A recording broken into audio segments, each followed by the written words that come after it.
একবার শ্রীকৃষ্ণ ও অর্জুন ভ্রমণে বেরিয়েছিলেন। পথে এক দরিদ্র ব্রাহ্মণকে ভিক্ষা করতে দেখতে পেলেন। অর্জুন ও ব্রাহ্মণের প্রতি করুণা অনুভব করলেন এবং তিনি সেই ব্রাহ্মণকে সোনার কয়েন ভর্তি এক পুঁটলি দিয়ে দিলেন।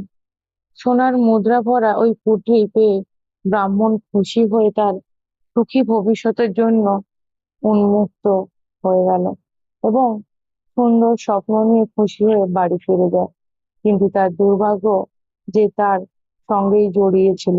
পথের মধ্যে এক চোর তার কাছ থেকে ওই সোনার পুঁটলি ছিনিয়ে নেয়। ব্রাহ্মণ দুঃখিত হয়ে আবার ভিক্ষা করতে লাগলো। পরের দিন অর্জুন দৃষ্টি পুনরায় ওই ব্রাহ্মণের দিকে পড়ল। তিনি ওই ব্রাহ্মণকে এর কারণ জিজ্ঞাসা করলেন। ব্রাহ্মণ এবার সমস্ত বিবরণ অর্জুনকে বললেন। ব্রাহ্মণের কষ্ট শুনে অর্জুন আবার তার প্রতি করুণা অনুভব করলেন। এবার তিনি ওই ব্রাহ্মণকে মূল্যবান মানিক দিলেন। ব্রাহ্মণ এবার ওই মানিক নিয়ে বাড়িতে পৌঁছে গেল। ব্রাহ্মণের বাড়িতে একটা পুরনো কলসি ছিল, যা বহুদিন ব্যবহার করা হয়নি। ব্রাহ্মণ মানিক চুরি হয়ে যাওয়ার ভয়ে মানিক সেই কলসিতে লুকিয়ে রাখলো। কিন্তু তার দুর্ভাগ্য, সারাদিন ক্লান্ত হওয়ায় সে হঠাৎ করে ঘুমিয়ে পড়ল। এদিকে ব্রাহ্মণের স্ত্রী নদীতে জল আনতে গেল, কিন্তু পথে তার কলসি ভেঙে যেতে সে ভাবলো বাড়িতে তো একটা পুরনো কলসি আছে, সেটি তাহলে নিয়ে আসবো। এই ভেবে সে বাড়ি ফিরে গেল। এবার সে বাড়ি থেকে পুরনো কলসি নিয়ে নদীতে জল ভরতে চলে গেল। যখনই সে কলসি নদীর মধ্যে ডুবিয়ে দিল, তখনই এই মানিক জলের স্রোতে ভেসে গেল।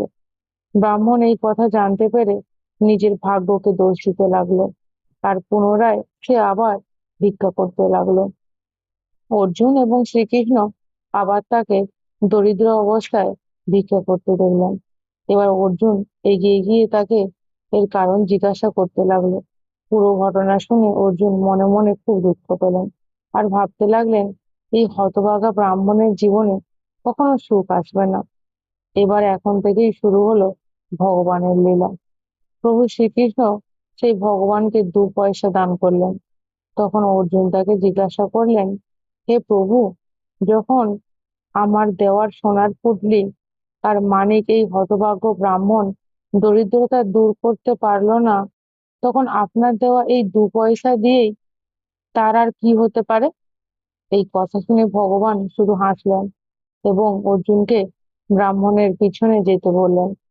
ব্রাহ্মণ পথে এই ভেবে চলে যাচ্ছিল যে 2 পয়সা দিয়ে তো একজনেরও পেট ভরবে না, তবে প্রভু তাকে 2 পয়সা দিয়ে এত নগণ্য দান কেন করলেন? ঈশ্বর, এ কেমন খেলা! এই কথা ভেবে হাঁটতে হাঁটতে হঠাৎ তার চোখে পড়লো এক জেলের ওপর। ওই জেলের জালে একটি মাছ আটকে আছে এবং সেটি পালিয়ে যাওয়ার জন্য আপ্রাণ চেষ্টা করে যাচ্ছে। ব্রাহ্মণ সেই মাছের প্রতি করুণা অনুভব করলো।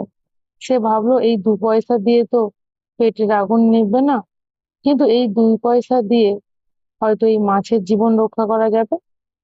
এই ভেবে ব্রাহ্মণ 2 পয়সা দিয়ে ওই মাছকে জেলের থেকে কিনে নিল আর মাছটিকে নিয়ে এসে তার কোমোডোরে রাখলো।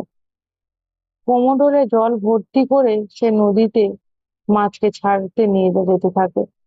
তখনই ওই মাছের মুখ থেকে কিছু বের হতে লাগলো।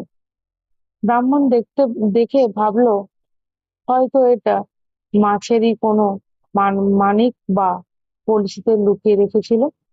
ব্রাহ্মণ আনন্দে চিৎকার করে বলতে লাগলো, পেয়েছি, আমি খুঁজে পেয়েছি। সৌভাগ্যক্রমে সেই চোরটিও সেই রাস্তা দিয়ে যাচ্ছিল, যে কিনা ওই ব্রাহ্মণের মুদ্রা লুট করেছিল। সে ব্রাহ্মণকে পেয়ে গেছি, আমি খুঁজে পেয়েছি, এই বলে চিৎকার শুনতে পেল। এটা শুনেই ওই চোর ভয় পেল। চোর ভাবলো ব্রাহ্মণ হয়তো তাকে চিনতে পেরেছে, আর সেই জন্য সে চিৎকার করছে। এখন হয়তো ব্রাহ্মণ বাজারে গিয়ে তার বিরুদ্ধে অভিযোগ করবে। এই ভয়ে সেই চোর কাঁদতে লাগলো এবং ব্রাহ্মণের কাছে ক্ষমা চাইতে লাগলো, আর তার কাছ থেকে লুট করার সমস্ত মুদ্রা ব্রাহ্মণকে ফেরত দিয়ে দিল। এ দেখে অর্জুন ভগবানের সামনে মাথা নত না করে থাকতে পারলেন না। অর্জুন বললেন, হে প্রভু, এ কেমন লীলা! যে কাজটি সোনার ভর্তি পুডলি আর মূল্যবান মানিক দিয়েও করা হলো না, আর সেখানে আপনি 2 পয়সা দিয়েই এই কাজটি করিয়ে দিলেন। শ্রীকৃষ্ণ বললেন, অর্জুন, এটাই হলো তোমার চিন্তার পার্থক্য। যখন তুমি সেই দরিদ্র ব্যক্তিকে সোনার মুদ্রা ও মূল্যবান মানিক দিয়েছিলেন, তখন সে শুধু নিজের সুখের কথাই ভেবেছিল, কিন্তু যখন আমি তাকে 2 পয়সা দিলাম, তখন সে অন্যের দুঃখের কথা ভাবতে শুরু করে দিল। অতএব হে অর্জুন, সত্য হলো এটি যে আপনি যখন অন্যের কষ্টের কথা ভাববেন, তখন আপনি ঈশ্বর হয়ে কাজ করে থাকেন, আর ভগবান তখনই আপনার সঙ্গে থাকে।